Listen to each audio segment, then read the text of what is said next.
Welcome everyone to L2R2, a PlayStation podcast. My name is Fonzie. I'm joined by my co-host, indie game dev, and my UK bruv from another mum, Cal Monroe. Cal, how are you? I'm good. I'm surviving, so that's I suppose that's a good thing to start your day with. Yeah, to be alive. Yeah, it's always It's good to start your day breathing and being alive. Yeah. You know what? It's a controversial statement. I get it, but Yeah, oh, definitely. yeah, how you been, man? Playing anything? How do you feel post, Last of Us 2? Have you jumped it back into that at all Yeah, since then? yeah. So since we had our discussion, I felt a lot more sort of at peace with it. So yeah, I've sort of started a new game. Plus, I haven't got very far in, but yeah, I'm enjoying playing it again. I find myself like really rushing through it though, which is quite annoying. Like I just want to, I kind of like just want to finish it again, which is weird because I also want to like experience it all again. But I haven't played it in sort of a few days, so maybe when I go back to it, I'll sort of relax a bit. But yeah, because I saw your new game plus the when you were streaming it, that was yeah. I think you got to pretty much where I've got to now as well, and I've just left it. And we'll probably go back to it again, but. Yeah, I would like to, because I was playing in Seattle again. I'd like to actually have another tab open and just kind of go through all the different trophies and Yeah. stuff I missed. And I might as well do that and not just kind of play through. I might as well try and get and that's the thing. This trophy, this platinum is so doable because it lets you adjust everything. And I think you can even like go back into sections and it will. And I found that later, like when you level select rather, you can see all the stuff you missed, like all categorized. And so it's Yeah, way easier now to just go and pick off all the collectibles and stuff. yeah, it's super accessible, and there's so many options as well. Like you can even like make yourself invincible pretty much. You can make it so like you can scan your environment for like uh, things you can pick up, and so Hmm. yeah, there's a lot of things to just aid you through that, which I like it, but I also liked the Last of Us One sort of famously had quite a bad trophy list, as in like it wasn't very fun to get, but it was a difficult list, and it made you have to play it through higher difficulties, and I would have liked that because I as much as I think Last of Us 2 will be really good at difficulty, there's no real reason for me to do it, especially with the amount of other games that I have to play. Whereas if there was a trophy for it, obviously I'd want to do it for the platinum. So it's a shame they didn't sort of ramp it up a bit there, because I get they're trying to be accessible, but um, I think they can separate the trophies from the accessibility of the actual game itself. Um, but yeah, but it's nice that people love it and they'll be able to get platinum trophy sort of quite easily on it. Yeah, for sure. I don't know if even though it's so doable, so easy, like compared to other games, I don't know if I'll end up doing it. I'm sure it will. Like it'll just require like a weekend, like fully knock it out. But Yeah, I don't know. I think I'm kind of ready to let it go for a while. And maybe I'll go. I guess I just need to be in the right mood and yeah, for sure. it's just not. I think I want something more fun and light right now. Yeah, definitely need like a palate cleanser. Yeah. Yeah. Nice. Well, have you cleansed that palette at all? You mentioned you're possibly playing some Mass Effect 3. How far are you on that? Yeah. So I finished Mass Effect 2. So I've started the third one. I bought it through Steam actually, because all of EA's games are now coming over to Steam. And I thought, oh, that's great. I don't have to use Origin, which is like EA's awful launcher. Right. But you do still have to use it. And like I mentioned earlier, it runs really badly because of Origin's like in-game thing. To the point where on Steam, on the community thing, people were like giving files that you can download to try and like fix it. It's like a unit, like it doesn't matter what PC you have, it is just completely uh, broken in some areas, which is quite annoying. But Huh. I'm not really enjoying it. It's again, it's similar to how Mass Effect 2 evolved on the first one. It's a lot better action.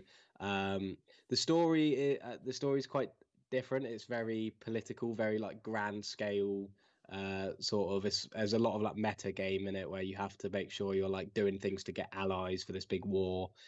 So I quite like how each Mass Effect game sort of has its own feel to it, which is quite cool. Yeah, I'm really enjoying that. And I've started Assassin's Creed Origins as well, which has been a long time sort of coming. But I thought with Valhalla sort of coming out in December, I think it is, isn't it? December or November. I want to Um, say fall time, yeah. yeah, so I think it's about time that I sort of get through those, because as far as I'm aware, it's like a pretty much a new story now as well, like with new characters in terms of like the sci-fi aspect of it, like the animus and that. I Um, think so. I'm not sure where they landed on that because the last two, yeah, kept the story going, but I don't know. I don't think it's a full blown reboot yet, but yeah. honestly, I can't tell you. Yeah, well, I'm about like maybe I played it for about 4 hours or so, and I've done like the first sort of town you go to, like because it's a classic Ubisoft game, it's like loot porn and like tick off all these things on your map and that. So I did like the first area, and it was really I'm really enjoying it. Um, but yeah, I didn't like I haven't seen the Animus yet. I haven't like there's been certain like weird glitchy like moments in it, not actually glitchy, but like the weird like Animus stuff. But yeah, I haven't even Yeah. seen any of the characters outside of that, so I have no idea what's going on. But I'm sure it will come up and confuse me at some point. But yeah, have you played Assassin's Creed Origins at all? Because I'm really really enjoying it from what I've played so far.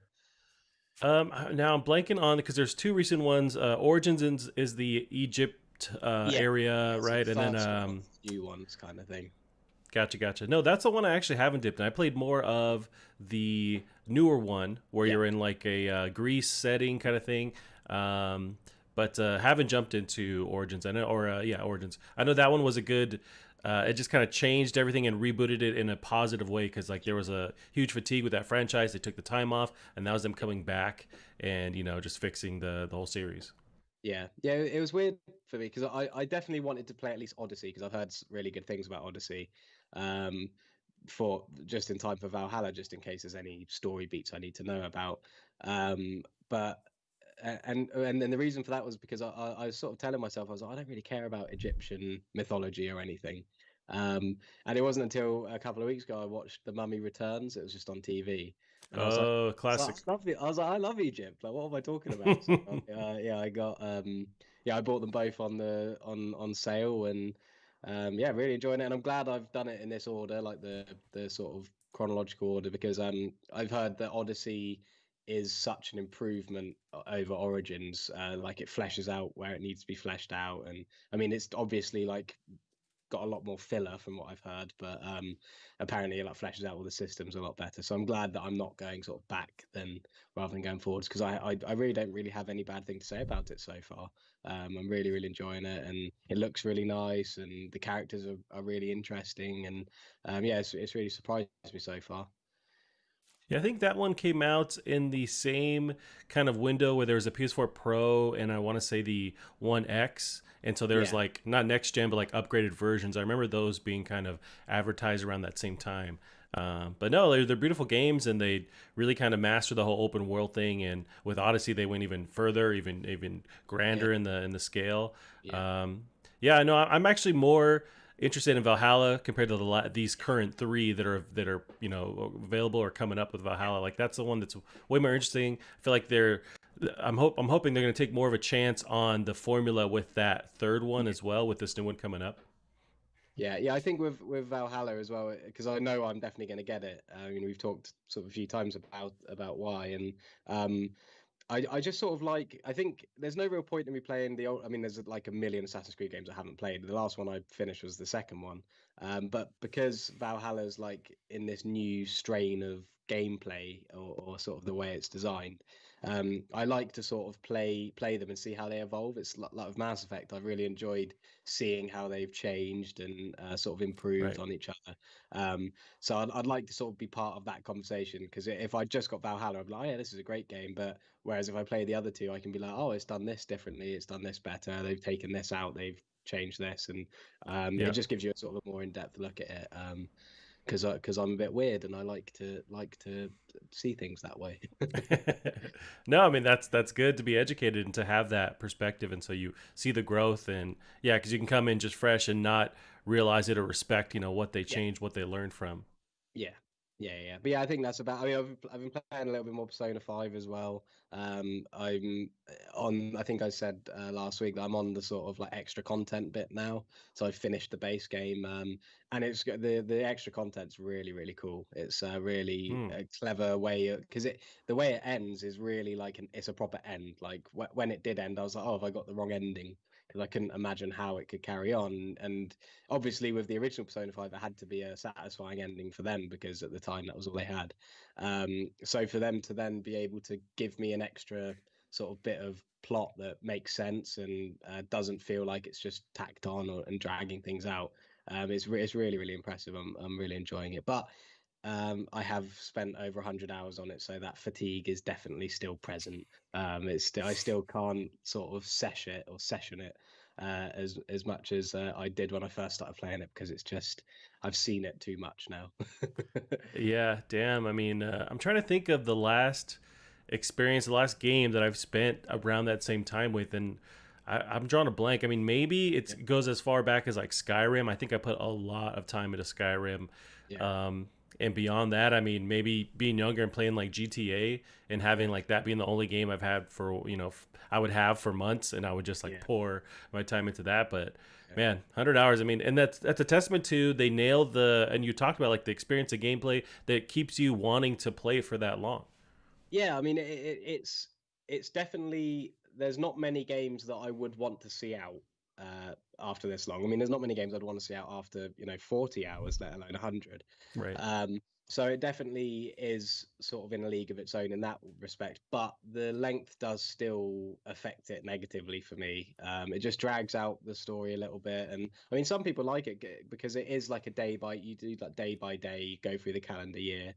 And some people like that sort of life sim aspect of it, and I do like it. I just think after a while it gets a bit like, just, oh, come on, I just want to like get to the next interesting part of the story, because sometimes it's just like a real pace sort of changer at times. And so yeah, I definitely would like it to have been a bit shorter, but I also want to see it out and finish it, and just so I can say I did it. Yeah, I hear you. Yeah, I wonder. Yeah, I wonder how you're gonna feel when you finally are at the end there, and you can just, yeah. put it away and take a deep breath. Yeah, yeah. Maybe one day that will happen. But yeah, what have you been playing as your sort of way to lighten up a bit? Um, yeah, you'd think that I would have a great answer. I think I jumped into some more PC games. I was playing some, and also on PlayStation as well. I was playing Mm. some more of Warzone. For some reason, Yeah, I keep going back to that Call of Duty Warzone. They did a 200 player count thing, and I was trying that out where there's 200 players on that map, and it yeah, works. I mean, you can handle more people on there. They're so spread out where you yeah, could handle more people. But yeah, playing that, and then trying stuff on the PC. So I did try. There was some news, and I didn't bring it up, but it was news on Crisis. There's that reboot that they're doing, or the yeah, remaster rather, and I guess it like they leaked a trailer and it looked pretty bad, and so they're actually extending the time to work on it. yeah, I yeah, didn't think the trailer looked that nuts, but it made me want to go and play the original Crisis, so I downloaded it, and I actually had to deal with the Origin site as well, the Origin yeah, website. And yeah, it was a bummer, and it didn't even work like once I finally downloaded it, and it was an issue with like Windows 10, and so I yeah, had to do something into the files where I had to delete stuff for it to just recognize it and yeah, then boot it up. It was a whole thing. And then I didn't even realize like it's on Steam too, so I could have just bought it directly from Steam. I didn't have to deal with Origins, but yeah, when I googled it, yeah, that was the first one that showed up. But yeah, um, yeah, just trying that, and because it's one of those, I remember growing up, like I was in high school, I think when that hit, where it's like, oh, can your PC run Crisis? And yeah, so now having that's like 10, 15 years, or like 10 years later, like yeah, I want to see, okay, can this PC run yeah, Crisis? And it can, but like it's still, there's nothing I had to downgrade, but it's like I think it still holds up where you have yeah, to have a pretty beefy machine to play it. And it's been ported, since then. Like I think it's gonna be with this Crisis remaster, it's gonna be on the Switch too. But it's been on yeah, the 360, on the PS3, on everything. But yeah. yeah, it was just cool to jump back in time and play that. Yeah, Crisis was a cool game. It was because it was sort of like around sort of Far Cry, sort of something to do. I'm sure it was something around Far Cry with it. It sort of had Yeah, some after sort of Far Cry relationship. 3. Yeah. But yeah, I liked the first Crisis. It was I didn't play it that much. I actually preferred Crisis 2 at the time, just because I was like, that was around sort of the Call of Duty days, and I was a bit sort of more impressionable on those kind of action games with big shiny set pieces. So yeah, I liked Crisis 2. It was good fun. I never played the third one, but yeah, they're strange games. I don't really. yeah, I mean, like you said, it sort of got like a cultural status because of the memes and everything. And Yeah. but yeah, I've never really been that enamored with the series in general. Just it's just always been like a benchmark, like, oh, look how good this game looks. Kind of like kind of a bit like Killzone was for PlayStation as well. It was always like, oh, have you seen the new Killzone and all this kind of Right. thing. So, but yeah, no, it's cool. It's cool. It's sort of coming back. It's always interesting to see like these series that just randomly go dormant. I mean, Crisis 3 must have been, quite mediocre for it to have just completely dropped off the map like it did. But yeah, no, it's interesting to see it come back, and there's definitely something there to latch onto if this goes well. Yeah, same here with the story. The whole like what you do was never that engaging for me, but it was just a cool, the way they did the systems where it's like the physics on top Yeah, of the AI wasn't that great, but like having the just realistic physics where you could just mow down the entire island as far as the trees go, and everything falls, it reacts. Like it was yeah, just a really cool sandbox, kind of world. But yeah, beyond that, I don't think I ever like actually finished those games because they were just kind of, it yeah, was more of a tech, show off for yeah, what the system could do. But yeah, yeah, it doesn't never really held up. But we'll yeah. see with these remasters. Maybe it's, maybe it's maybe something to look forward to if they actually Yeah, go for in sure. and Yeah. upgrade the textures and all that kind of stuff. Yeah, yeah. I mean, they're good. Like I said, I mean, they're good games. I mean, Crisis 2, it reminded me a little bit of The Last of Us. It had, I can't really remember the story, like the setting, but I remember that it was based in a city that somehow like Right. was overgrown, and it was really cool. It had some really cool stealth bits. Like you said, like some pretty innovative. Like I remember like when you could like change attachments on your weapon, you would just like look at it and you could like do things to it, and You know what? I it really was like that. I it was a forgot about that. yeah, it was a really cool game.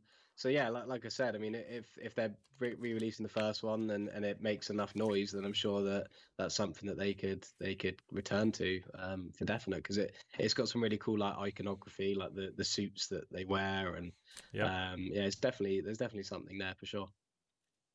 Nice, Callum. Yeah. Beyond that, nothing really else going on. So we got some news we can jump into. Yeah, Let's see. Our first one here is, so I moved some stuff around just to get into Iron Man VR first. Originally, when I was building the stories yesterday, it was just kind of going over that new trailer, but the reviews dropped today. And it's yeah, kind of weird to realize that the game actually comes out tomorrow. It's actually pretty soon.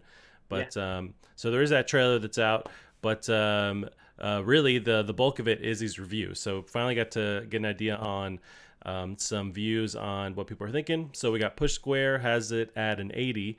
This is Marvel's Iron Man VR delivers on the mission to make you feel like the armored Avenger. Some technical hiccups aside, this is a well-rounded virtual reality title that takes advantage of the tech to immerse you in Tony Stark's world. So that's kind of the top tier on the reviews here. We got IGN giving it a 70. Marvel's Iron Man VR is not the next Marvel's Spider-Man, and it's not a system seller or system selling killer app for the PSVR. But despite falling short of those admittedly high bars, it's still a fun time. While Tony Stark's story may not have grabbed my interest at all, flying around as his alter ego was a thrill. And its intuitive aerial combat, staying engaging even as the mission and enemy variety thinned. And then Destructoid kind of brings it down a bit. We have a 70 here. I hope that Camouflage gets their hands on Iron Man again, if only to see how they can top themselves and mend their mistakes.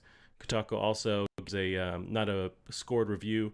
Iron Man VR would have been better off being smaller, focusing the game on telling a story and using the suit in interesting and fresh ways. Instead, it focuses on being a big combat simulator that's too clumsy to enjoy. Yeah, Callum, what did you kind of expect? I feel like this is in line with what I thought. I wasn't expecting them to blow everyone's hair back. If they needed to at least kind of supply something that was a solid experience yeah. overall. Yeah, I mean, I haven't, I don't think I've really even seen any gameplay or anything on it. It just hasn't been on my radar at all.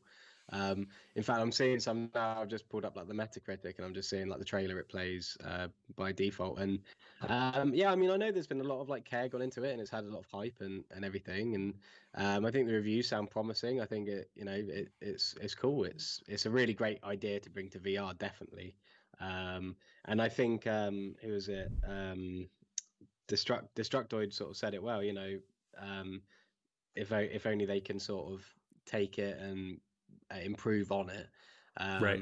then that's always the thing that you've got to look at. I mean, if there's something there, then you've got to look for the future as well and see, what could they do for after learning from their mistakes as well.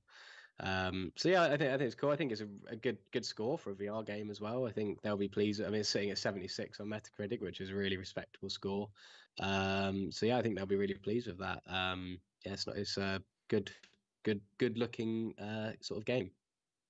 Yeah, I mean, the big thing will be to see what they are doing in the future with this, because you're right, it's a lot to kind of build this engine and to come out swinging and to have such high accolades right out the gate. Like, it's more of, you need to see them, and hopefully they can give them, Sony can give them time to work on Mm. this and fully fledge it out for a sequel. I know they already had to delay this game, so I wonder, was it a matter of if they needed more time, they could have kind of worked on some of the issues, or Yeah, they just had to put out what they had. But yeah. it's interesting. I wonder if this is something that will, if a sequel, if we do see a sequel, if it will be pushed onto, which you have to imagine, we'll see some kind of PSVR 2 in the next, Yeah. 2-3 years.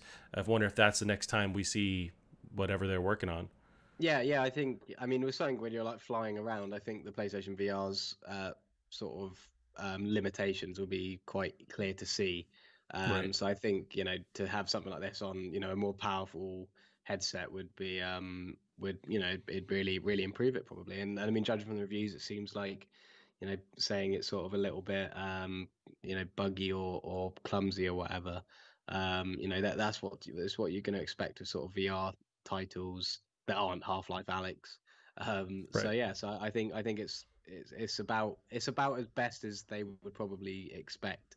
It's definitely better than I expected. I was expecting sort of a more mediocre, like mid 60s maybe, on Metacritic.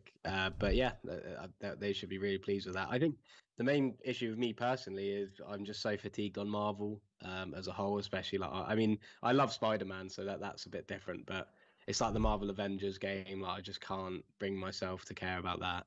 Yeah, that Just because one's that one's tough for me as well. Yeah. yeah, I'm just so completely like exhausted from Marvel and superheroes because it's like I mean there hasn't been, I don't think there's been a film in a while, but there was a point where it's just like there was like a film coming out like every 3 months or whatever, and it's just Yeah.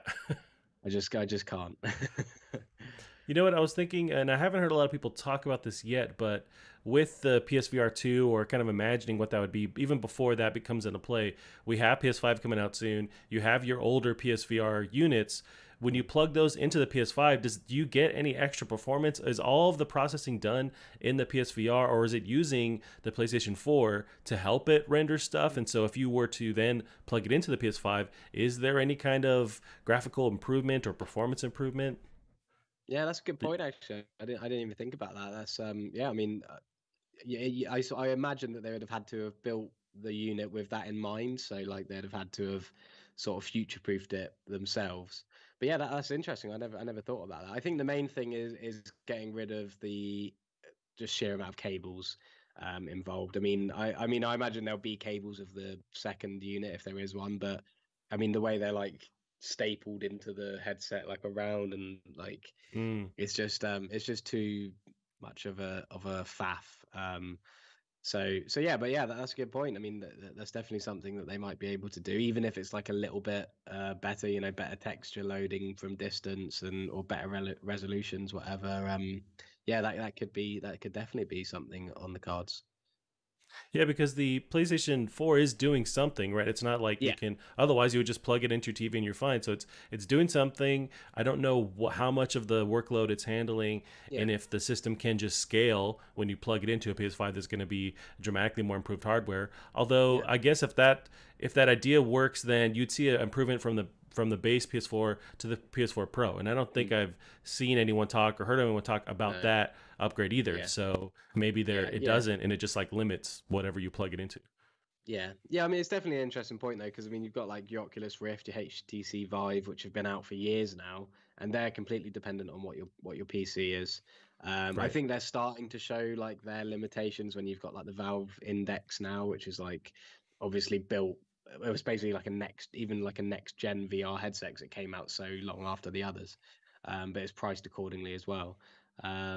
So yeah, I mean, it definitely could be something. I mean, it might be that the PS4 Pro it might have been too expensive to buff up to the point where they could improve the VR capabilities, or maybe they just didn't want to do it with that. So yeah, I didn't think about that at all. It's definitely a good point and something that could definitely be on the horizon. Yeah, we'll see what they announce with that, but Yeah. there must not be anything there because no one's really talking about it. So No, yeah. we will see. All right, Callum, our next one here is some more VR stuff. We got Dreams is getting PlayStation VR support. So this is from TheVerge.com. Sam Byford has the article. Dreams, the expansive game creation tool for the PlayStation 4, is getting VR support. Development studio Media Molecule made the announcement on the official PlayStation blog, saying that PlayStation VR compatibility would arrive as a part of a free update later this month. There'll be new tutorials that teach you how to create VR content, and the update will also bring games and experiences that are ready to play right away. There will be a lot of flexibility in the interface. VR experiences can be crafted both in and out of the PSVR headset, and PlayStation Move controllers are optional. Sculpting with Move controllers is a very one-to-one experience and lets you fully immerse in the creation process. According to Media Molecule, which suggests a tilt brush style UI, it should be easy enough to discover new VR experiences. Once the update has been available for a while, creators will be able to specify whether their content is VR compatible or not and also give it a comfort rating. The Dreams Inside the Box update will be out for free on July 22nd. Yeah, Callum, how do you think about this? A great. I thought I assumed this was already part of it because I know that when they were building Dreams and talk about Dreams, they showed a lot of VR stuff, but I guess it wasn't day one content that you could already use. Yeah. I didn't even. Again, this is a complete oversight on my part. I didn't even think about VR for Dreams. I think it's an amazing idea. I think it's a no-brainer. It's giving people more reason to use Dreams, giving people more reason to buy a headset. I mean, maybe not like a huge reason on both sides, but at least it's something. And yeah, it gives people a chance to experience with designing games in that kind of space. So yeah, it's really cool. It's a great idea. Yeah, I'm interested to see what people create. I mean, it's already been pretty nuts to see the like high fidelity stuff that people are making, Yeah. and if you can add VR to it, I wonder if it makes it easier to create in VR too. Like if you have and it's optional, but if you have the Move controllers, if you can feel yourself sculpting and manipulating the environment and making characters and all that kind of stuff and zipping around your world in VR. I wonder if Yeah. it's more intuitive or if it even complicates things further. Mhm. Have you touched Dreams since it came up? I haven't, no. Have you? Yeah, yeah, same here. I haven't either, Yeah. and it's just it's super dope. It's just there's such a learning curve, and it's like a system you have to learn. And I just Mhm. haven't had any interest in applying that time. But I mean, maybe if I had a PSVR, it'd be another incentive to jump in and feel like, okay, if it didn't click before, maybe with the fact that I can actually like manipulate stuff and feel more physical about it, maybe there's something there. But I have no way to test it out. Yeah, no, yeah, I mean, I'm glad I played that Art Stream thing, because I think that, or whatever, is it Art Stream, was it called? Yeah, I think so. Because I liked that, I really enjoyed that, and it was just a cool little short game to play. Um, but yeah, no, I just haven't had any reason to go back to it really. It hasn't once dawned on me like, oh, I'll try out some Dreams tonight. There's just so many other games, and so many other ways to sort of do what Dreams does, I think. And it's just I mean, it definitely has its audience, don't get me wrong, but yeah, just for me, I just can't be bothered. Yeah, I hear you on that. Yeah. Yeah, I mean it's all positive stuff, and I'm Mm. more interested in see what happens with Dreams, and Yeah.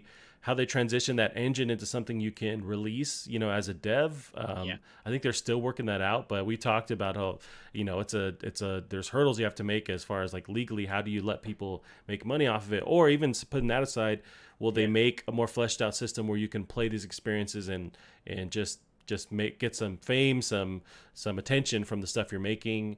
Yeah. I don't know, but I mean, we're still like just months from the initial launch, so it's Yeah. really the future is what we'll see how Dreams holds up. Yeah, I mean, I'll be interested to see, because from playing Art Stream, it had like a very similar, like to Little Big Planet, with like the prize bubbles, and even the way like when you interact with them, it was like the exact same sound effect, same everything. So it'll be interesting to see when Sumo Digital's Little Big Planet comes out, to see whether they've had to sort of like change anything in that respect, like any, because yeah, there were a few times in Art Stream where it did feel quite Little Big Planet-esque in its sound effects and Mm. its sort of presentation. So it'd be interesting to see if Sumo need to change anything. I mean, I doubt Media Molecule would sort of mind, but I mean, just to sort of separate the two entities now. Um, but in a weird way, the fact that there is this Sackboys adventure game or whatever, it's kind of made me even less enamored with Dreams for some reason. I can't even explain why, but it's just sort of like it's just completely detached Media Molecule from any kind of excitement for me, because there was always that, oh, maybe Media Molecule are working on a Little Bit Planet game, maybe they're working on something else, but this is just sort of like made me realize that this is it now for them. It's probably Dreams until the near future or the long term future now. That makes sense, yeah. To put all that time and effort into building basically a legit game engine, and to then go, okay, here's our next project. It's like, well, you spent so much time, you've got to see that through, or at least split your team and have a dedicated, almost like its own studio, a dedicated Dreams team that's going to work on that content. But they're kind of stuck doing that, and we'll see what happens. Yeah. Awesome, Callum. Well, our next one here is about this. Apparently, it's not so secret. It was secret to me, but I didn't realize that there was this under the radar, possibly new studio that's rumored from Sony, first party studio. So we'll get to some of the details here. This is from pushsquare.com. We got Sammy Barker. Sony's not so secret new first party studio adds more Naughty Dog talent. So it's probably the worst kept secret in the industry at the moment, but Sony has a new first party studio or first party team based in San Diego, and it's expected to be working on the Uncharted franchise. As a reminder that the studio continues to recruit talent, Naughty Dog environment artist Zach Oliver, who most recently worked on Last of Us Part 2, has joined the team. Oliver made the transition to the visual arts studio group last month, presumably having completed his work on LE's sophomore adventure. He'll serve as senior environment artist on an unannounced project, which many expect to be some kind of Uncharted sequel or spin-off. While the VASG division is primarily responsible for motion capture, the Japanese giant has been building a development studio off of it. PlayStation Visual Arts has a new game development team in partnership with a major Sony studio, said PlayStation talent acquisition lead Fiona Trebach in a Twitter post a couple years back. It's been staffing up pretty hard ever since, and we'd expect it to have something to show within the next 18 months or so, presumably for PlayStation 5. Callum, I don't know your thoughts on this. I haven't heard of this kind of these rumors and stuff going on, but maybe it was something we talked about and I completely forgot.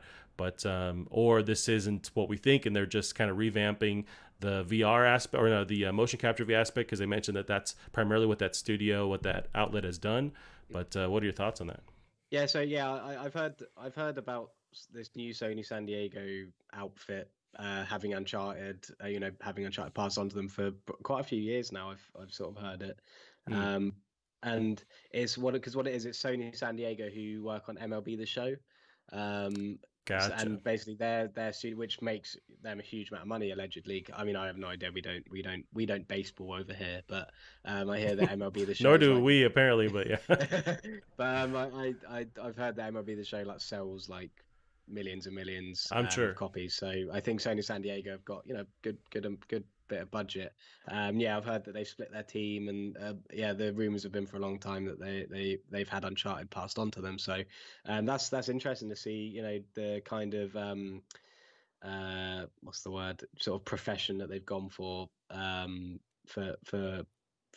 this project. So it is pointing towards Uncharted for sure, and motion capture, I mean, is definitely towards a cinematic sort of thing like Uncharted. So it'd be really cool. I mean, I'd love to see another Uncharted game. I'd love to see it not come from Naughty Dog. So I really want Naughty Dog to make something new.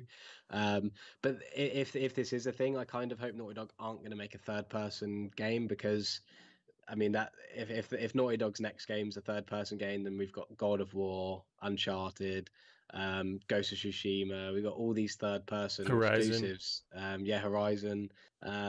And I think they just need to mix it up a little bit, just because it's getting a bit. I mean, I can't get enough of them, but just to try and diversify the genres a little bit. But yeah, no, it's really cool. It's nice that it's there's some more sort of meat on the bones for that story. So it's cool. I mean, I love Uncharted. I'd love to see more of it. I mean, it doesn't even have to involve Nathan Drake or Sully or any of the characters. I just love the whole treasure hunting sort of aspect. I mean, we were talking earlier about The Mummy Returns, and I love that, and I love Indiana Jones. I love the whole archaeology, treasure hunting kind of aspect. It's just so interesting, and you could just you know have just millions of games based on that kind of thing. Really, it's just really nice comfort food, really. And yeah, I'd love for there to be more of it. Yeah, and I mean, same here.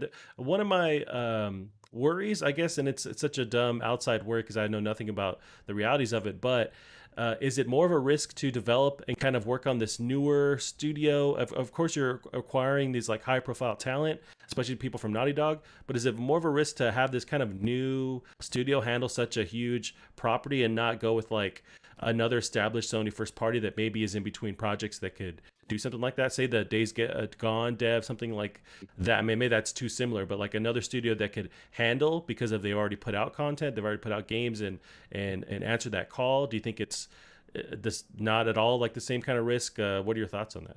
I don't know. I mean, I think Sony's first party sort of environment, from what I've heard, is very tight and very well organized in terms of sort of like we were saying, sort of about them sharing things and helping each other out. Yeah, I think there won't be any problems from. I can't imagine there'd be any real issues from that perspective. I mean, Sony Bend themselves, they made Uncharted Golden Abyss on the Vita, and that was a hit, especially on the hardware it was on. So yeah, I think a game like Uncharted as well, like I said, it is. I think especially without the Naughty Dog moniker on it, I think that there would be a lot of pressure off of it, especially if they just chose new characters. I think that again, it would release a lot of pressure, and it's difficult to make. Well, I say it's difficult to make. That's completely wrong, but it's difficult to sort of make a game like Uncharted that is just fun and cheesy and just enjoyable. Sort of, it's hard to make that a bad experience.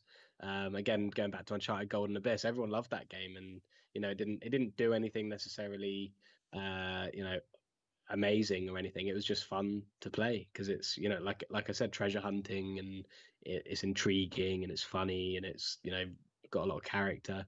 Um, so yeah, I think if it is Uncharted, I think that they shouldn't have any problems. I think it'd be a welcome addition to whatever Sony have got in store, especially with everything going so dark with Last of Us 2, and uh, right. Ghost of Tsushima looks quite gritty, and Days Gone's very dark and gritty. So it'd be nice to have Uncharted just lighten the mood a little bit. Yeah, I agree. Yeah, that was just one of my wonders is that like is it riskier to have this new team? But yeah, you're right. I mean, they're as long as they're sharing the tools enough in like acquiring the same kind of talent, then and I trust them. The fact that they understand they can't fuck it up. They can't try and release another Uncharted separate from Naughty Dog that is lackluster. Like it has to Yeah, be at that same. I don't know if you can never nail the same polish as Naughty Dog, but if you can still yeah, provide like something that's the same overall experience, then you're good. And I think that's yeah, a franchise that you can keep mining, you can keep working on other characters. yeah, Although at the same time, it's like, didn't Nathan Drake didn't they acquire all the treasure? I feel like there's everything that they every secret lead, that ship that sank and yeah. that no one Yeah, knew about. It's like they found everything. I think it'd be a big mistake to do it about Nathan Drake after Uncharted 4. I mean, if they were to do it about Nathan Ah, Drake, it'd have to be like Golden Abyss was, like, at some point between, like, in his career. Like, I suppose you could set it anywhere between the games. Um, but I think the way it ended, like the fourth game with their daughter, I think that she could be a cool new protagonist. Again, it's very light-hearted, so you don't have to sort of overthink. I mean, I know that Uncharted does have an amazing story, and Uncharted 4 did get a little bit dark at points, but yeah, I think it is light-hearted enough just to have, like, why not have Nathan Drake's daughter go off on an adventure, and right. hopefully it's not about Nathan Drake's daughter getting revenge for someone killing her dad with a golf club. Yeah. But Yeah, me yeah, no, I, too. I think that'd be cool. I think like a female lead. I mean, like kind of like it'd be like a Tomb Raider kind of thing, I suppose. Yeah. That'd be really cool. I think that'd be a cool perspective, and it would separate it enough, I think, just from having that different perspective as well. It's like Lost Legacy is one of my favorite Uncharted games, Oh yeah. and that was just a standalone DLC, but just that chemistry that Chloe and Nadine had. I mean, even if it was to be set with Chloe and Nadine, I mean, who knows? There's a lot that they can extract from this without having to use Nathan Drake. I don't think Nathan Drake has to be a part of the game. But yeah, I mean, I'd be happy either way. To be honest, I'm easily pleased, to be honest, when it comes to things like Uncharted.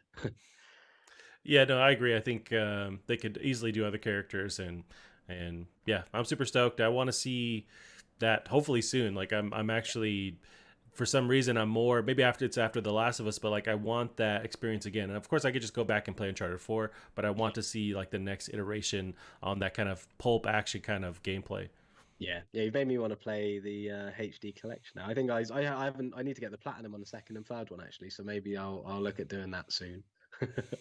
I will not be doing that. I'm not, I have no interest Well, in as torturing soon as myself. that came out, that HD trilogy, I did them all on crushing difficulty. Like I remember, I got them and I just sat down for like 3 days and just did all three of them on the hardest difficulty, and then I haven't gone Damn. back to them since. So it'll just be getting all the treasures and all that, which could be. I There's mean, some tough levels. oh yeah, Like they're the some of train with the helicopter attacking you. Like I remember dying a bunch there yeah, in the they are second one. really unforgiving games. I think the first one was really irritating because it was just like quite old and Mm, the enemies used to just throw grenades constantly. Uncharted 4 is one I wouldn't even want to try and crushing because that was just such a difficult game. Even on normal, I died so much in Uncharted 4. But yeah. I also don't think Uncharted 4 is quite as replayable as the first three. I think Uncharted 4 was a bit too Last of Us-y. Like it was very exploration, and I'm not saying exploration is bad, but it was very like non-linear, and I just want a really Yeah, for sure. linear Hollywood fun comfort like romp like that's like an Indiana Jones esque fun Yep. story or The Mummy Returns or whatever. And yeah, I thought Uncharted 4 was just a bit I did love it. It's a brilliant game, but it's definitely the weakest Uncharted for me. Gotcha. Gotcha. Well, Callum, let's move on to our next one here. We got this one's just more interesting to kind of compare and get a sense of pricing going into next gen with PS5, and then we have Xbox Series X as well tied in with that. But this was from today, so we have NBA 2K21 price is $10 more expensive on Xbox Series X and PS5. So this article here is from gamesindustry.biz. Christopher Dring writes it. NBA 2K21 will have a recommended price of $69.99 US or $64.99 UK, or sorry, in pounds when it launches on PS5 and Xbox Series X this year. That's $10 more than the PS4 and Xbox One version, which has a recommended price $59.99 US or $59.99 also in pounds. It's the first hint that the next generation may lead to higher software prices as development costs are expected to increase with the new machines. The Xbox One and PS4 versions are due on September 4th, with the PS5 and Xbox Series X edition set to launch alongside the new machines later this year. 2K says the more expensive versions have been built from the ground up for next generation consoles. Callum, we have talked in the past, and there was that arc or that news thing in the world last week about Sean Layden talking about how he's expecting, we can't keep the model going with like AAA charging the same price. And here we're seeing the first attempt at raising the price here for like the base model game. How do you feel about this? um Yeah, I mean, as you know, I think that games should increase in price, especially AAA games. I don't think NBA 2K21 should increase in price. I don't think it should even be. I think it should be like a lower price because the amount of money they get from microtransactions should pretty much make it a free-to-play game. Um, And they come out every year too, I feel yeah, like. exactly. Yeah, I don't. I think this is a bad game to increase the price on for sure. I already think that these games. I mean, it's like you got these like phone like really detailed like phone games that are free to play, and they still make millions of dollars because they've got loads of microtransactions. And the NBA games are no different. They've got an exact same like storefront, exact same kind of thing. The only difference is they're charging you $70 to have the honor of buying their microtransactions. So yeah, I don't agree with this one. I'm not to say not. I'm not saying that if a game has microtransactions, it shouldn't be full price. But for a game like NBA, that I mean, we'll actually go onto this in our next thing, but that is so reliant on loot boxes and sort of people gambling on getting things. I mean, I again, I'm not. We don't basketball in the UK either, so I'm not too into NBA. I just know that it's always being sort of shot down for being predatory with its microtransactions, and I know FIFA is exactly the same, and that's another game that shouldn't be Yep. full price. Um, But yeah, so it's sort of bittersweet. I think it's good that they're raising in price. I mean, not good for my wallet, but it's good for the industry and it makes sense. I think as a whole. But there are certain games where that's a bit tone deaf because of the amount of money. Like you can't they can't use the argument, oh, £60 isn't enough money for a AAA game when that they make like that's like £60 per copy is nothing compared to what they actually make sort of per copy in from other avenues. So yeah, it's a bit of a bittersweet sort of example, I suppose, that's being used or that's sort of being tested.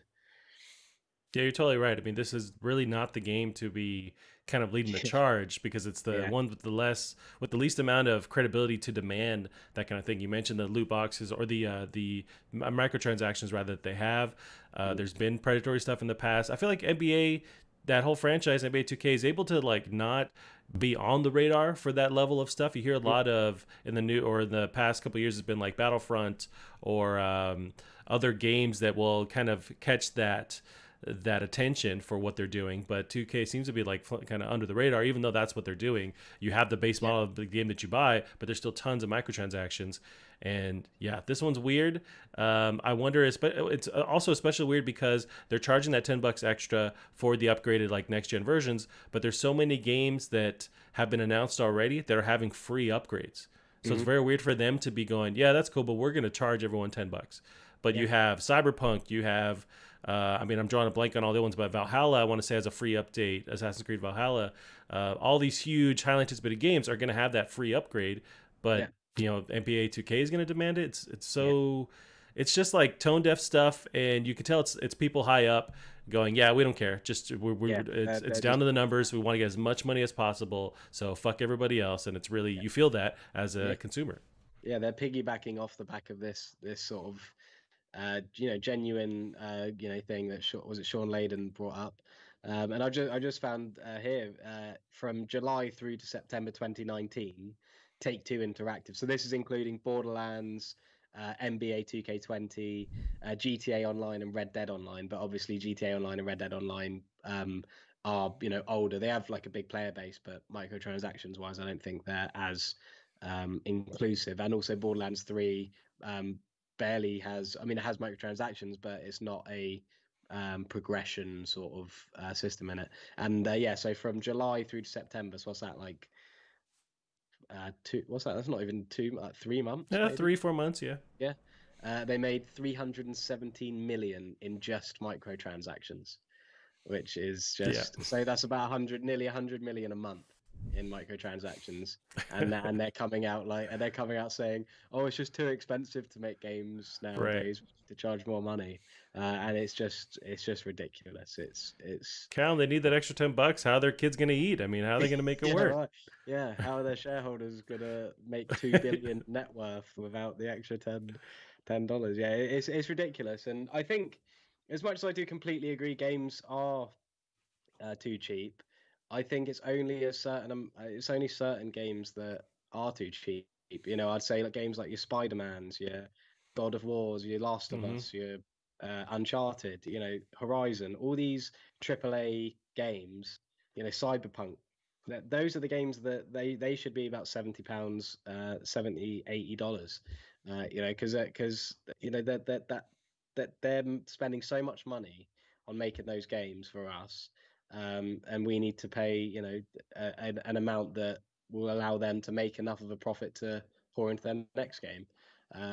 But games like this that are owned by people like Take Two are just it's just not right at all. I mean, like I said, 317 million in microtransactions in 3 or 4 months. They could make these games free to play. They could Yeah. totally make these games free to play, 100%. But they won't. No, as long as they can gauge that people will buy the base model and then also buy microtransactions on top of that, they'll do it. And I guess people do because they seem to sell regardless. But I mean, you're right. We do support. going into next gen, especially like the raise on a lot of these titles that, but it's also there's a morality to it where it's like there's certain titles that do earn that, like with these AAA games where it's just a one off, like Spider-Man, like God of War. It's just Yeah. that model or just that base game that comes out, and that's what you buy, and it's going to be 6 years basically before the next game comes out, 5 6 years. So Mhm. you do want to support that, and also it's like when you buy those games, you get all of the content. It's all there. Yeah. But with this kind of stuff, you basically get a ticket to then participate and buy the other microtransaction stuff and keep buying things, and it's predatory. It's like how else we're gonna describe it? It's just them taking advantage of customers. Yeah. Yeah.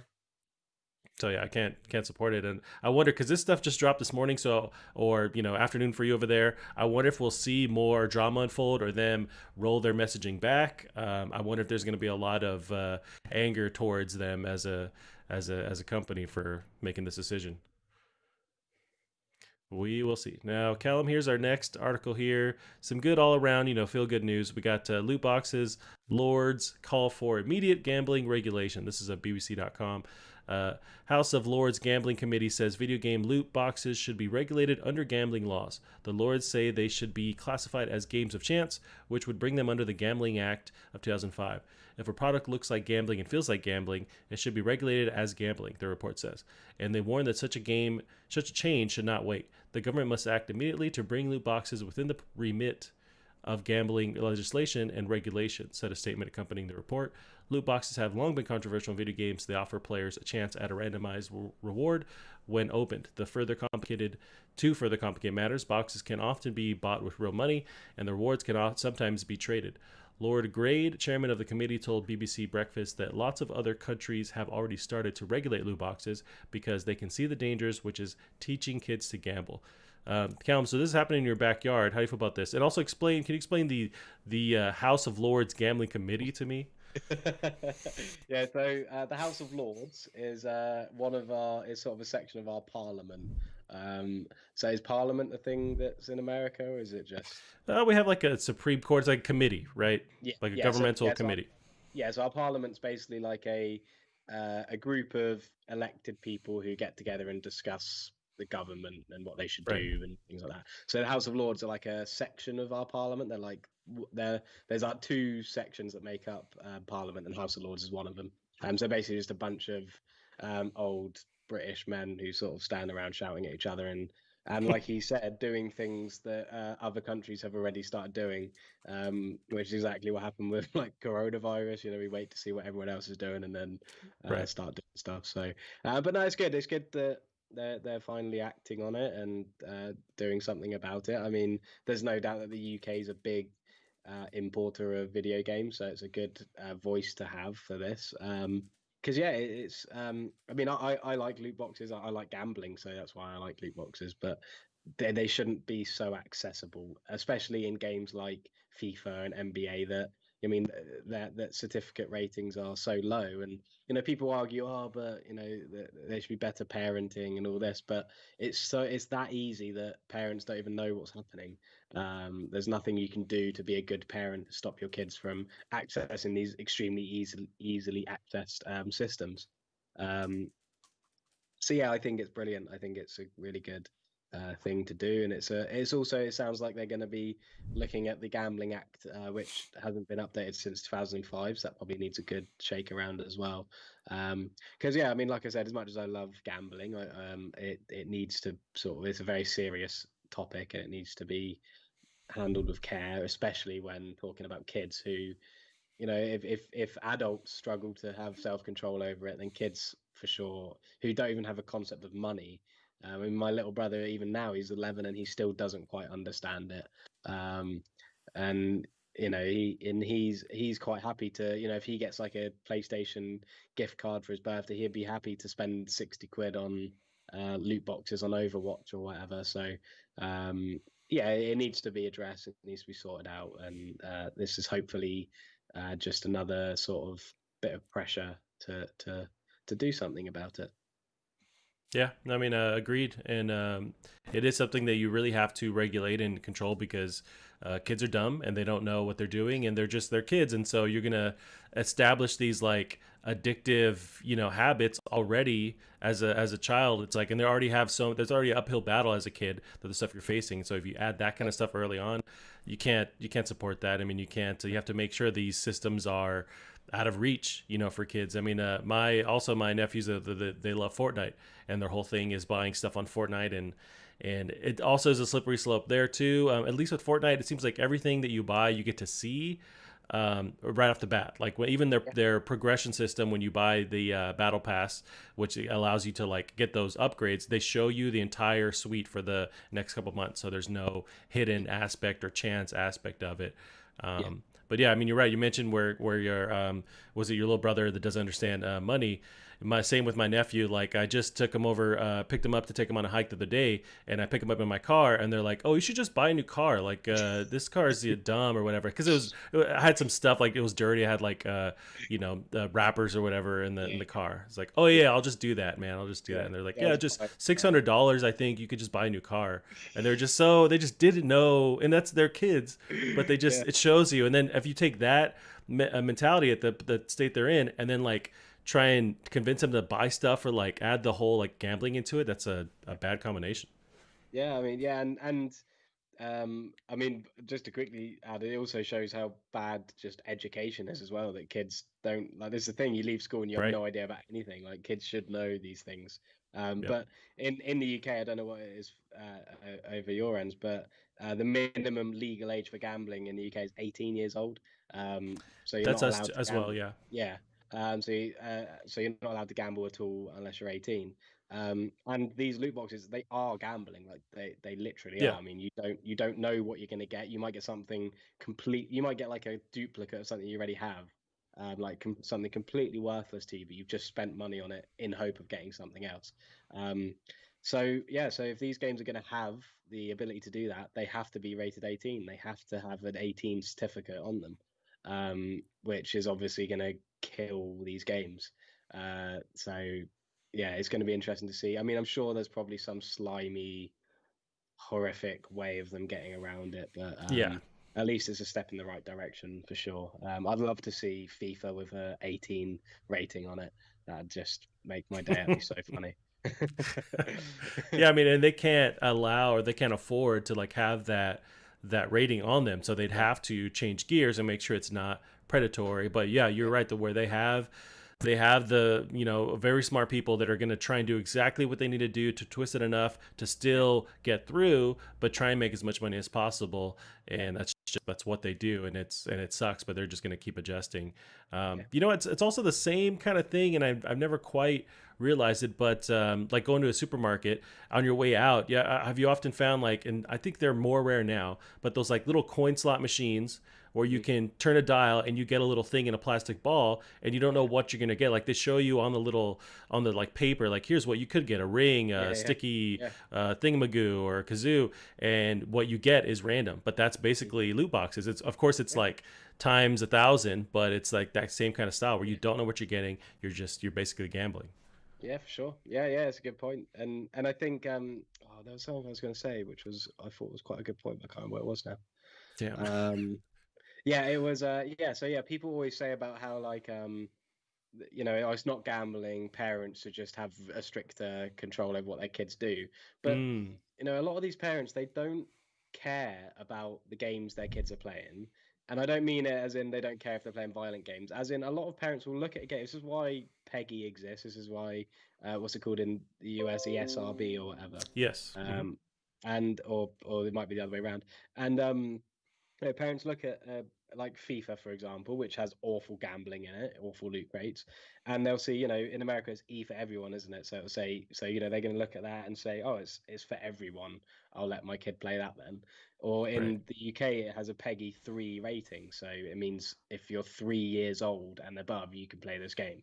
So they're looking Gotcha. at this. They've got a 9-year-old kid, and they're like, oh, he's older than 3 years old. He can play this, and then that's it. That's where the control stops because Yeah. they're using this certification um, like system, which is what it's there for, to decide whether or not their kid can play it. Because they shouldn't have to get home, buy this Peggy 3 game, put it in, and go through all the menus and like learn the game so that their kid can play it, and then just to make sure there's no gambling in it.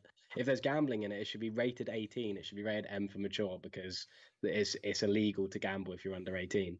And that is where the good parenting comes in, is the ratings being updated, because Right. parents can't parent well if they're looking at the game's rating, seeing it's for 3+, giving it to their kid, and then their kid going, "Oh, mummy, can I borrow the credit card because I want to buy something for £2?" And they're like, "Oh yeah, sure." Give them the credit card details, and then they've spent £3,000 or something on like loads of loot boxes. Yeah. It's just a stupid argument to say, "Oh, parents should parent better," because that's easy for us to say because we understand games, we understand their systems. But for a parent, it's a complete foreign language, so they can Right. only go by these ratings. And yeah, it's good that it's going to be classed as gambling, because then it has to be rated an 18, which is going to be really, really funny. Yeah. Yeah, you're right. I mean, that helps the parents because there is a lot to manage, and you could try and say, oh, like it's just up to the parents to Yeah, just, do their job. But in reality, there's so much more going yeah, on. And kids always find like the dumbest stuff that you're not going to care about, and they're yeah, going to love that. Like my nephews also love this game called Roblox. It's a huge yeah, game where you get to create games and play other people's games. It's very boring to me, but they love it. And so for me to like then take the time and understand what's going on in that game and also live yeah, my life, exactly. I Yeah, want nothing to do with that. And there's like a yeah, whole microtransaction thing in that world. I don't know if it's predatory, but there is something going on there too. yeah, But for me to take the time to play or watch stuff about this game that I want nothing to do with, and then yeah, I imagine, and I'm not even a parent, so like I imagine it's yeah, way harder for a parent to actually juggle all this stuff and then go to yeah, job and then not kill their kid by like feeding them and doing all the other responsibilities. It's like there's yeah. all these other stuff you have to do that's way more Yeah. important. So Yeah, and kids are little shits. They lie. They'll lie to you. they do. They'll say, "Oh, it's for this thing. It's only £2," and then they'll spend loads of money, because gambling is addicting. And if you're a kid, it's Right. super addicting. Like they're not gonna care. And like we were saying, they don't know money. They don't understand that just going, "Oh, maybe one more," because these things are designed to like the excruciating detail to make you want to do it more. That's how gambling Hmm. works. So for kids, they're gonna like be like high off of it. Like they're gonna be like, "Oh yeah, one more," because they don't understand money. So it's just stupid. And then if if a game has microtransactions and there's an 18, because I mean, I'm not saying microtransactions are all gambling. I'm talking about loot boxes. Yeah. But if a game has loot boxes like Overwatch, for example, and say it's rated 18, then if a parent sees that game, sees it's rated 18, gives it to their 9-year-old kid, and their 9-year-old kid spends loads of money, then that's on you. That's on you for letting your kid play a game for an 18-year-old. Because you're allowed to gamble if you're 18. There's nothing against that. So as much as I still disagree that loot crates should be in games that you're charging £60 for, I can't really disagree with them being in games for 18 years and above. So Right. yeah, it's I just think it's indefensible, and I think people who try and defend it are not looking at it from the perspective of a parent, because parents don't care about games. And I mean, if you think about, I mean, I don't know if you've played like NBA or FIFA or anything, you don't turn the game on and then it's like you can buy this crate with all these things. Like you have to understand the game. You have to understand what it is you want. Like you need to want the thing in the crate for it to be appealing to you. Like if I play FIFA Ultimate Team, like, and I'm like trying to build a team, I'm like, oh, I could buy that. I could buy that pack, and I might get a gold player or whatever. A parent's not going to switch it on to see if it's okay for their kid. They're going to see these packs of cards and go, oh, that doesn't mean anything. Like it's Right. just not. It's just not. It's just not a defensible thing. It's for these games to be rated 3+ and then have these really predatory gambling things, it's just disgusting. Yeah, it is, and I'm hoping to see more attention on this stuff and see these companies have to, because they're not going to adjust unless there's pressure. So I like that Yeah, there's pressure being applied, and they're going to yeah, change accordingly. That reminds me, not quite the same thing, but we're talking about like parents not understanding games and letting their kids play. There is something that was circulating on Twitter with The Last of Us. I don't know if you caught that. It was this lady, and it seemed fake, but apparently it was real. This lady made a post and like included Neil Druckmann and like Naughty Dog, and she's like, I'm appalled. And of course, it was all like misspelled too and really weird. yeah, but she's like, I'm appalled that, I let my son play this game. He'd beg me for it. And I don't mind the gays, but it's like too much going on. And I had to return the game, and now he's crying, like, shame on you. And Yeah. Ashley Johnson, the character, the voice actor for Ellie, like jumped in, and she's like, and she was really just like making fun of her because she's like, the spelling was horrible, and they're talking Yeah. shit back and forth. And the mom is eventually goes like, listen, little lady, like, I want to talk to people who've made the game, so basically see your way out of this conversation. And then Troy Baker jumps in, and he's like, hi, ma'am, I've made the game. How can I help you with this, this issue? Basically, like customer service. And she's just totally oblivious, over her head. Also doesn't realize that, yeah, this isn't for fucking kids, lady. Yeah, Like, right. this super adult content, even from the get go, or like if you have any conscience, you can realize that this is an adult game, and so it's on you for your kid experiencing this. And or she really, the mom's issue was like the fact that there's like these gay scenes, which also isn't for kids, just the fact that it's adults having these situations. Yeah. But it was just perfect to see this unfold. Like, if someone has to say, I'm not this, but, then that but means you are. Like, there's no but. You can't say I'm not this, but, because then whatever's following that but is the thing you're saying you're not. So it's the stamp that you're that thing. Yeah, exactly. Yeah, it's like I'm not racist, but, or like the most like extreme one to use that proves it is if someone said to you like, I'm not a pedophile, but, like, whatever follows that but is not an okay thing to say. Like, so you just can't do that. But yeah, I mean, I think like, if I was a parent, I'd let my kid probably play whatever, because that's how I was treated when I was a kid. But I at least have an understanding of the thing I'm letting my kid access. Like, if if it was something I didn't understand, then I'd probably go by the easiest thing to understand, which is the certification on the box. If you're a parent who has no idea about games, you're going to look at the game, see it has a rating of 15 or 12, and be like, and then sort of go from there. So yeah, I mean, I've got nothing against people letting their kids play mature games or anything, but that's your responsibility. What happens from that point onwards, you can't blame it on anybody else. If FIFA, I mean, this is going to sound really stupid, but if FIFA was rated 18 and a mum let their kid play it and then was like, oh my god, my kid like gambled away £3,000, it's like, well, yeah, you shouldn't have let him play an 18 rated game in the first place.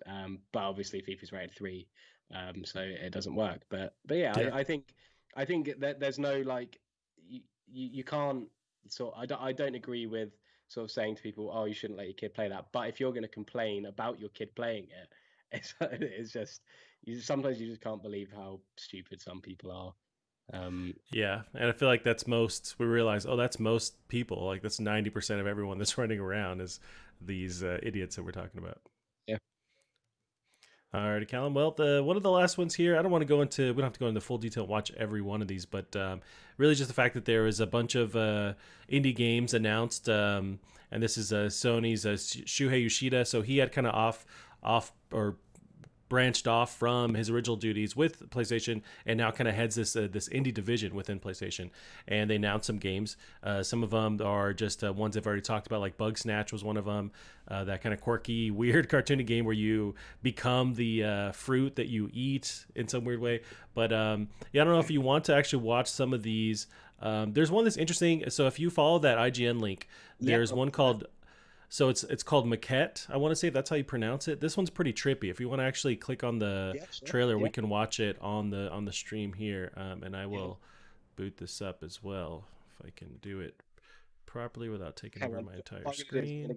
YouTube, just because IGN's video player is utter awfulness. Yeah, no, you're totally right. Maquette gameplay walkthrough trailer 1 day ago. Yeah, the newest one. Yeah, I've got it here. Okay, and I have it as well. Okay, should add it better. There we go. So yeah, let me know when you hit play, and I will play it as well. So I'll play it in 3, 2, 1, go. Okay, cool. Yes, I watched just like the intro, but the way they do they're like scaling the world in a crazy way. So you can see the stuff in your world, and then look to another smaller scale, and then adjust that, and that will also affect the large scale version of the world. It's just like this weird MCS kind of like. I've seen something like this, like where like it's all to do with like depth and like the perception of sort of like depth and Right. things. Yeah. And there's a word for that type of art, or that, or sometimes in nature, something will like keep repeating as you go smaller and smaller. I'm Yeah. forgetting the term, but they're using that kind of idea. Yeah, that's really cool. I mean, must I sometimes think of games like this, and I just think like making this happen must have just been such a like the amount of headaches they must have. Like just thinking like how can we make this come close to the camera and then be that size like in the world? Right. Like it's just horrible, horrible. I've got a Yeah, it headache sounds just like a ton of coding, making this work, and all the bugs involved. And is it tessellation? I'm trying to think of the actual term. Where it's often like in geometry, where it's like one shape will, if you kind of keep zooming in, it just keeps repeating the same pattern over and over again, like, and it's infinitely scalable. God, there's a term for it. yeah, I'm not sure. But it's like the world itself just like keeps, almost like Inception, like it just keeps Wait, scaling so in she's in the infinitely. dome. Yes, She's in the dome now, and then she was looking at it. right. Okay. So I was just like oh, in a minute she's gonna like pick up the dome and make it bigger, and then she's gonna walk into it. I didn't think she was actually in it. Hmm. Yeah, this is cool.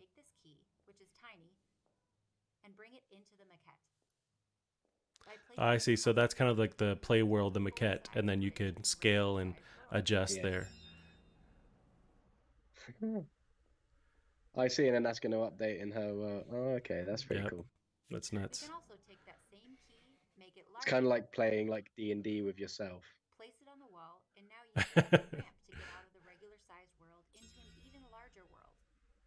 And I can already like imagine the end point of this game where they just keep getting ridiculous with it, and it's just scaling so much. I feel sorry for the people who had to like test this game because the amount of ways they could probably break it. Oh Like, yeah, it's like, oh, how did you get out of that? Oh, well, right. I made a tree like a million times bigger, and Yeah, this one I thought was just super unique, and yeah, it's almost a pretty little bit cool. reminds me of The Witness with like the puzzle solving, but not quite at all the same thing. But I just Oh, I had vibes of The don't like Witness. what's going on here. Don't zoom out again, please. It seems like they can just keep going, or they stop there. But Yeah. There's yeah. a game. There was a game on Twitter which I saw a while ago now. I don't know. I have no idea what it was or anything. I think it was someone just messing around an engine, but it was somebody who was doing something like this. Like they'd have like an object and they would sort of zoom it out and then drop it, and it would drop like exactly the scale it is, sort of from that perspective. So Hmm. like, say if you're like, so you've got like an object, you bring it closer to you. So obviously in your like perception it's getting bigger because it's getting closer, but then if you drop it you'll then walk over to it and it will just be massive because like it's sort of taken on that scale. Right. So I suppose in a way, because that's what I thought this was at first. I thought, oh, this must be that must have been from that, but this is like you can play around with a smaller version of where you are to sort of help you solve puzzles, which is like a different take on it, which is really cool. Yeah, that looks really fun. I think I um remember what you're describing. I feel like I have seen, it was either yeah, like a concept or somebody was working on something. It yeah, was like they're still in progress. But yeah, or I've seen also other techniques where they take in. I want to say this is with, there was like a failed Portal game that they scrapped, but there was a concept of a camera where you could take a picture of a scene and then you could then like move that scene around, but it was based on your perspective. The same idea where like once you see yeah, it, it's basically however large it looked to you, you can yeah, scale that and it becomes that size. And it's all perspective stuff. And yeah, there's people playing with this, and it doesn't seem like it's impossible, but it's all math, I guess, just under the hood. yeah. I mean, I'd have to sort of have a play around with it, but I'd imagine you just sort. I don't even know actually. I mean, I don't know how you would use like the camera view to then sort of like dictate how big that is. Like, Right. it is very sort of strange, but it must be fun. Like as soon as you've got that system like locked down, it must be so fun to play around with. Um, and probably pretty trippy as well. To if, but sort of yeah, you probably end up sort of accidentally doing something that sort of make you be like, oh, I wish I hadn't done that. Wish I hadn't Yeah, I saved think. that. Now there's one more column I will show you, and I will actually send you the link here. This is a recompile. So this is shown off, and this one is going to be a PS5 game too. So I will send this to you in the docket if I can send it over to you electronically. So this will be after that link here. I just added it to the Yeah. there you go. You got it. So yeah, I have this one going. So this one's PS4 and PS5, which I find interesting too. Yeah. So let me know when you have it going. Yes, I will play now. Yeah. Cool. This looks nice. Yeah, it looks really cool. I get a little bit of Resogun vibes just with like the art style, but Yeah. it's like a third person kind of action shooter thing. I love the light visuals and effects.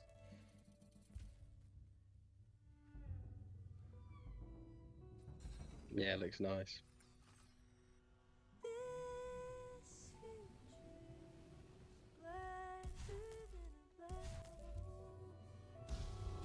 And with this on PS5, it's I like the idea of Sony also kind of using these other devs to fill in the gap. So when they launch with, and I'm assuming this is launch with PS5, you have a good portfolio. You're not just depending on this, these other high profile games.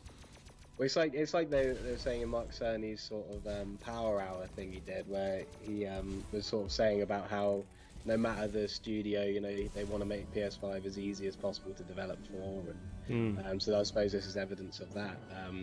And it's cool. I mean, I think we mentioned before that Sony seemed to have taken like a sort of a bit of a less conservative or liberal approach with their indies, but having Shuhei Yoshida sort of come in and sort of take that over is a really good sign. Some of these enemy designs are really cool.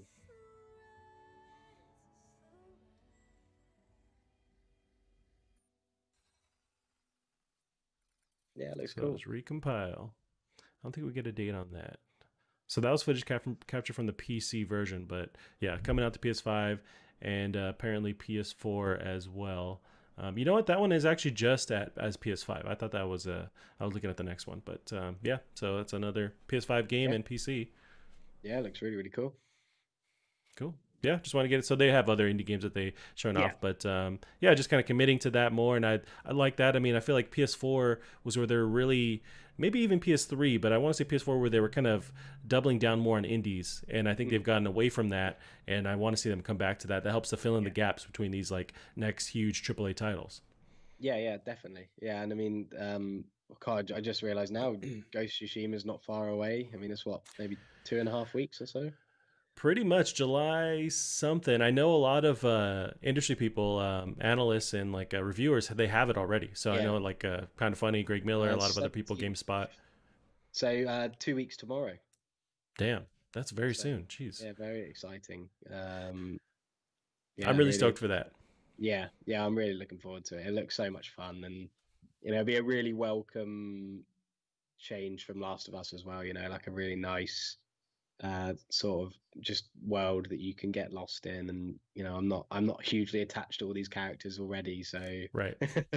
I'm not gonna right. So it doesn't matter if they kill them all off right off the bat, but but yeah, no, I'm really excited for it, and I think that's about it, to be honest, that's coming out like this year. I mean, obviously you've got like pre-Cyberpunk, I suppose.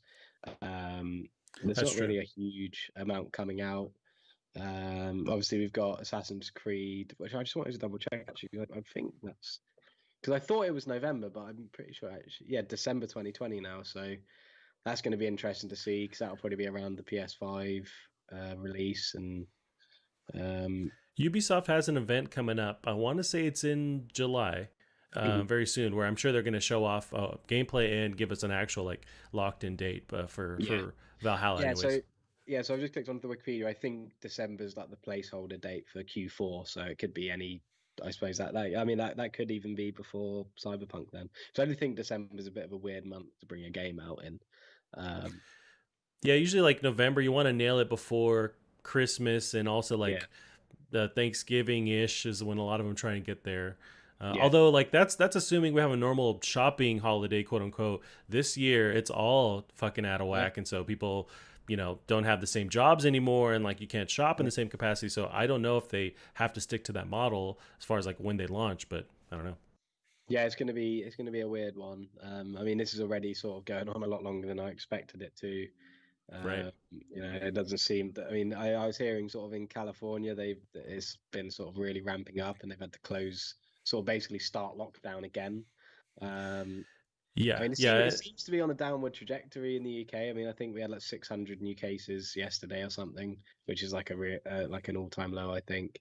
But yeah, I mean, but we never know if it's going to be a spike. I mean, I think I said to you the other day that we had a huge like emergency status down sort of near where I live because we had loads of holiday makers come down to the beaches and Oh, leave all right. their rubbish and litter, and it was like just it's like those moments you have just in life where you just think like humanity is just disgusting.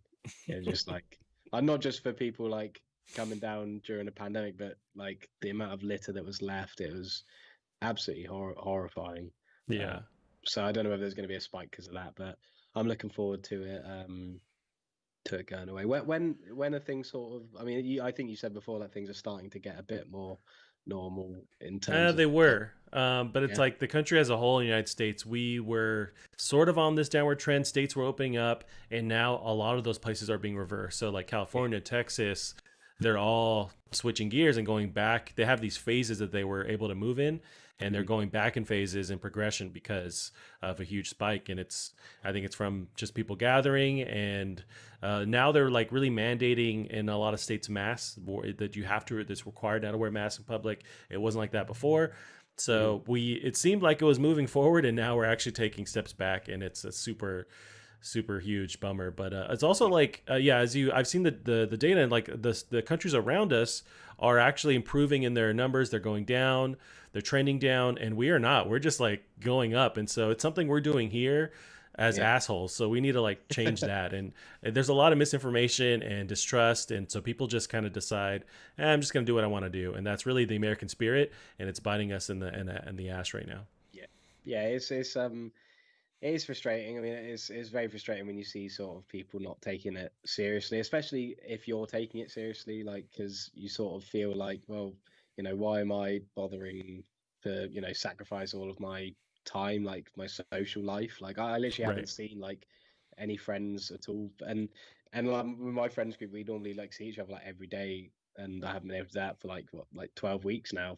Um, and then you got some people who are just like not even thinking about that, and I mean, I say Right. that, but if because obviously I moved back home beginning of the year, I probably if I hadn't done that, I'd probably not be sort of caring as much as I am. So I am kind of hypocritical in that respect. But yeah, it's frustrating, and I just want it done now. I just can't be bothered with it anymore. So Yeah, yeah, I can feel my mental health just yeah, declining, man. Like, luckily, I have a job and like we're keeping everything going. Like, we have our yeah, place still. It could be worse, but you can feel because you can't look forward to like the future. I mean, we used to love going to concerts and comedy shows, and everything's just canceled. You yeah, can't go anywhere, even restaurants. I mean, so it's like your normal day to day, which would keep you feeling all right with how everything sucks. Now you don't have those things to yeah. rely on, and it's just I don't It's know, but yeah. it's even got me considering going to university, which is like such a weird thing. Like, but because Oh, like really? just everything's so different, I'm like, oh, do you know what? I want to change. I want to like do something like that. And I don't know. I don't know what's going on anymore. I don't even know like where I am. Would those be online though, or would you guys Well, no, physically meet? no, I was thinking I kind of want to go to university and study English. Like Mm, do like a creative writing course or something. I just think that'd be quite interesting. It would because obviously like I do my indie dev stuff. It's it's hard to like keep motivating myself, and I feel like I've been out of academia for so long. It'd be nice to get back into it just to sort of like enforce some creative habits and processes. right. But I also feel like if I went to university, I'd probably by the time I'm in and get out, I'll be 30, and I just feel like I don't know whether it's worth spending that much time in my sort of like my late 20s to do that. But I know that that's just like a personal like stupid thing to think, but Mm. it's one of those things, isn't it? Yeah, I mean, I would say go for it. I mean, like, now's the time to try shit and Yeah, do it. Like, and really, there's, I mean, you have so much time ahead of you, so it's like, yeah, I would say go yeah. for it. But Well, maybe. yeah, right. We assume. Yeah, yeah. Say well, I was about to say it's safe to assume, but it's not at all. It's No, not no. on this little island of illness. Uh, But yeah, but I mean, to sort of bring the positives out, it's made me be able to play lots of games. So I've been able to play a lot of video Yeah, games, which is always good, always a good that's a thing. that's And a I've not had positive. to really think about work or anything that much. So it's been quite nice in a weird way, in a sadistic way. It's been quite nice. You got to find those silver linings when you can. Yeah, especially Yeah, right now. So, yeah. all right, Callum. Yeah, we'll end it there. Where can they keep up with you online? Bear Mummer on Twitter is probably the best place to hear my or see my words. Um, there's nowhere else really. Gotcha. Yep. And for the show, twitter.com as well. Plastic Heart Pod on Twitter. Alrighty, that's it for us this week. We'll see